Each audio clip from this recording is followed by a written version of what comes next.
inteligencia práve preto, že má v tom názve inteligencia, je inteligentnejšia ako my ľudia, pretože dokáže spracovať obrovské množstvo dát, ktoré náš mozog nedokáže vždy tak spoľahlivo prejsť a zanalýzovať, a tá umelá inteligencia to dokáže urobiť v priebehu pár sekúnd. V skutočnosti tá umelá inteligencia však nie je inteligentná a veľakrát robí chyby a mýli sa.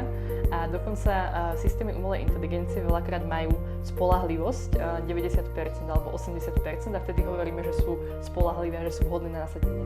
Ale keď má niečo spoľahlivosť 90%, tak to znamená, že sa v jednom z 10 prípadov pomýli. A to je naozaj veľký problém, pretože keď si predstavíme, že vedieme konverzáciu s nejakým chatbotom a v jednom z 10 prípadov je tam pravdepodobnosť, že dá niečo zle, tak vlastne nie je to až tak veľmi spoľahlivé možno, ako by sme chceli. A práve toto je obrovský problém umelej inteligencie. Ona nielen to, že nedokáže vždy dávať dobré odpovede, veľakrát si vymyslí nejakú úplnú hlúposť. A čiastočne je to opäť kvôli dizajnu, pretože napríklad keby ChatGPT vedel povedať neviem, tak by sa výrazne znížilo toto halucinovanie a vymýšľanie si faktov.